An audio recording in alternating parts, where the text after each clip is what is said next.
Well, although the point was made about social media, I would describe it more as the internet age.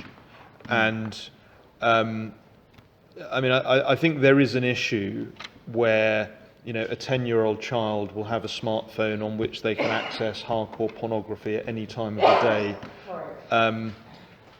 I think the last 15 years or so has represented a sort of Wild West period where, because of the rapid advancement of technology, policy making and indeed companies themselves weren't able to keep up with the way that people were using these new technologies. And I hope that we'll look back in 10 or 20 years' time and say, well, it was unbelievable, 20 years ago when a child could access obscene images on their telephones in what way at does school. that relate to mental health? Well, do you think because that's damaging people's mental health? I do think it's damaging people's mental health, because what you have, especially for children, is a completely unrestricted access to information. I mean, when I was growing up, I'm not as old as I look, but when I was growing up, you couldn't access anything you wanted. There was what was on television, and then after The Watershed it might get a little bit more racy, but it's very, very pedestrian compared to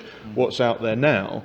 And so I think that I would focus, rather than infringing on the civil liberties of adult citizens, I would focus on the protection of children, where a lot of mental health issues are setting in and manifesting.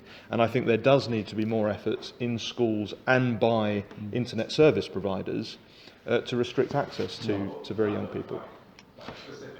Well, I think it would look like a system whereby if a child has a mobile phone, or if they are accessing a smartphone or the internet via a school, that there are strong restrictions on what they are able to access, both by the internet service provider and the telephone company, be it EE or Vodafone or whatever, and by the school, and preferably by the parents as well. I mean, I think there is obviously an extent in the internet age to which you cannot control everything, but at the very least I think we should be making efforts and focusing on the protection of children. Yeah.